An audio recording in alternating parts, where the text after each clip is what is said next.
Buenos días, profesoras. Mi nombre es Micaela Checura y estoy junto a Giorgia Solari y hoy vamos a hablar sobre extractivismo en Chile, una mirada desde el neoliberalismo y la opinión pública en el análisis de conflictos socioambientales. El origen de la investigación nace en agosto de 2019, cuando estaba ocurriendo el incendio del Amazonas, en el cual se quemaron 2.5 millones de hectáreas, hecho que fue contado después de 16 días por los medios nacionales en Chile. Por otra parte, en febrero del 2020, la región del Maule sufrió un incendio que quemó alrededor de 12.670 hectáreas en un mes. Este hecho fue fugazmente publicado por los medios de comunicación chilenos.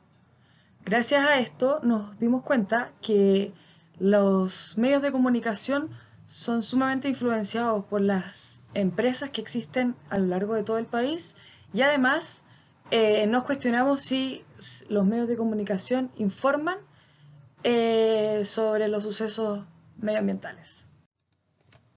En los antecedentes, primero tenemos a Karl Marx, quien plantea el capitalismo como cúmulo de mercancías y la mercancía individual como fórmula de obtener riquezas.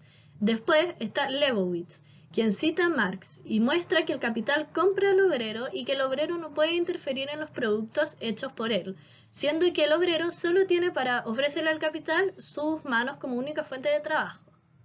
Seoane postula cómo el liberalismo sustituyó al sistema capitalista, sentando de esta manera las bases del sistema extractivista, y Ramírez, por su lado, habla de cómo en los últimos 30 años Latinoamérica ha cambiado su sistema político, económico y cultural, causando así que el sistema extractivista sea el núcleo de la economía chilena.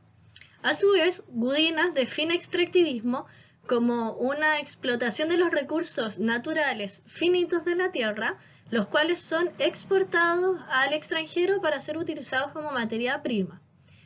También está Ojeda y Calderón, quienes muestran un claro ejemplo del extractivismo en Chile. En los años 70 llegan las industrias salmoneras, las cuales deforestan un 50% de la biodiversidad marina. Y, por otro lado, propagan 8.000 toneladas de fósforo y 60.000 toneladas de nitrógeno. Fuenzalía y Quirós hablan sobre la trayectoria del capitalismo y cómo esta trayectoria ha influenciado en el territorio. Montañés y Delgado exponen que el territorio es un espacio de relaciones sociales, de gestión y de dominio del Estado o empresas, haciendo que las prácticas dentro de los territorios sean asimétricas. Cefai y Trump muestran que ya que existen relaciones dentro de los territorios, esto hace que se forme una identidad territorial. Y a la hora de que haya un proyecto dentro de los territorios que vaya en contra del medio ambiente, existan focos de resistencia dentro de los mismos proyectos.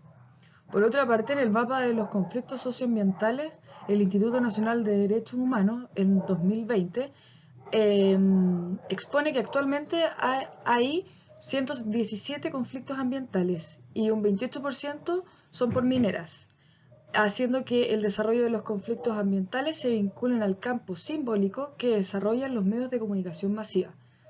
Mayor y Rojas plantean que el sistema neoliberalista no cambió solo la forma de producción en Chile, sino que también creó los oligopolios internacionales dentro de los medios de comunicación. Mellado y Salinas ejemplifican esto, mostrando que en la región metropolitana existe una mayor conglomeración de los medios que el resto del país, siendo esta de un 56% de conglomeración. Las conglomeraciones de los medios hacen que la opinión pública y la mirada crítica sean parciales. Voladeras, por su parte, habla sobre Habermas, mostrando que el espacio público es un lugar donde surgen opiniones públicas, las que pueden ser manipuladas y deformadas.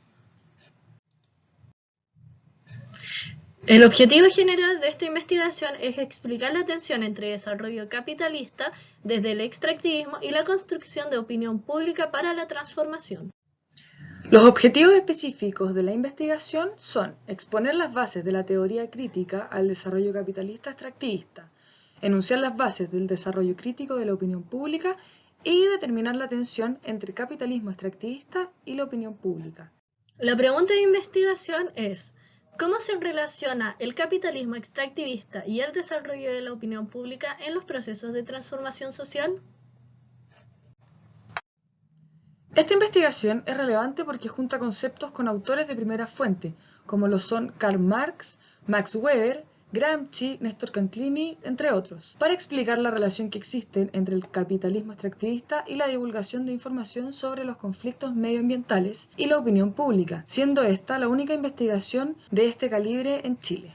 El marco teórico. Partimos por Karl Marx. Con Capitalismo. Karl Marx habla sobre, primero, el campo a la ciudad, mostrando que fue un hecho muy sangriento y no de una manera tan bonita como lo muestran los libros de historia.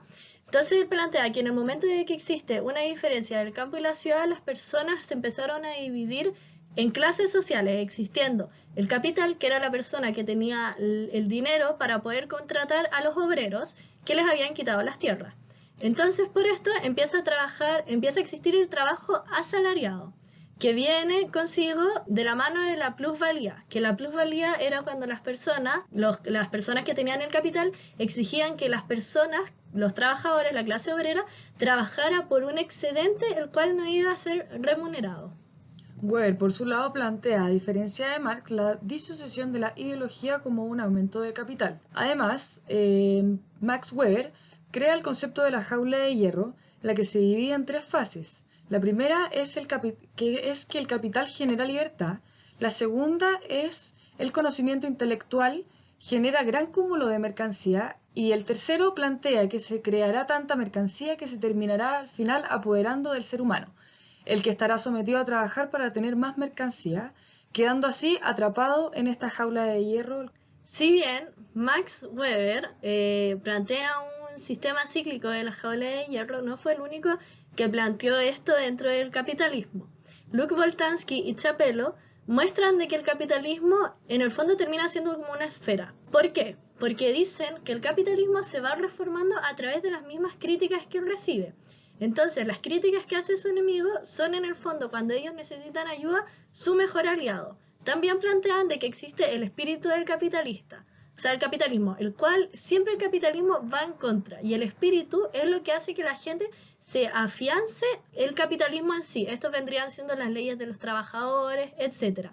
Entonces, si el espíritu del capitalismo está bien, el capitalismo va a poder seguir existiendo, siempre y cuando existan las críticas. Contrario a los autores anteriores, Karl Marx muestra que cuando las críticas son muy fuertes, existe un cambio de forma en que se produce. A esto lo define como materialismo histórico. Cuando existe un cambio en la producción, existen también cambios en la época histórica.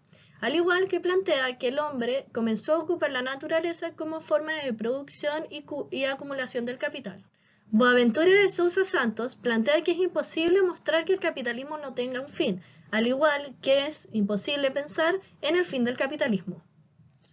José Seaone habla que en los años 70 hubo un cambio de economía en Sudamérica, lo que trajo el neoliberalismo y consigo problemas medioambientales, ya que se comenzaron a explotar los recursos finitos de la tierra para dar comercio al extranjero, llamándose esto el extractivismo. Alejandro Carrasco, similar al autor anterior, plantea que el capitalismo tiene que variar para sobrevivir al modelo actual. Esto pasó en Sudamérica, se introdujo el sistema extractivista, ocupando el territorio como un lugar perfecto para la extracción minera. Por otro lado, Espinosa y Ramírez muestra que el extractivismo no es un negocio rentable a largo plazo, ya que ocupan recursos finitos de la tierra. Si bien las mineras en nuestro país es un ingreso económico muy importante, tiene un lado B, el cual vendría siendo los daños irreversibles que se le hacen en las tierras explotadas.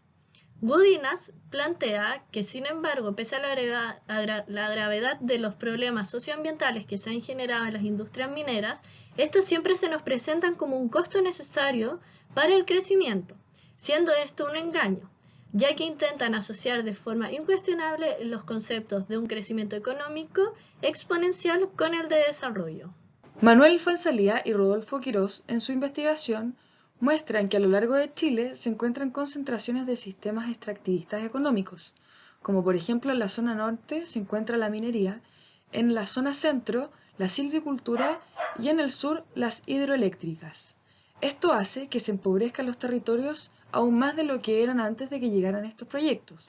Similar a lo que los autores anteriores hablan, Joan Martínez plantea en El ecologismo de los pobres que la gente de escasos recursos tiene una identidad territorial mucho mayor, ya que viven mayormente de su entorno y el otro porcentaje que no vive de esto les influye en los conflictos ambientales porque ensucian y destruyen su entorno. En este capítulo se apreció cómo el modelo político y económico capitalista crea una tensión a la hora de desarrollarse y avanzar, cambiando al modelo neoliberal, lo que sentó en Sudamérica las bases perfectas para que existiera el extractivismo, creando con ello diferentes conflictos ambientales y sociales. En el siguiente capítulo se mostrará cómo el modelo neoliberal influye en la comunicación y cómo éste sirve para forjar la opinión pública.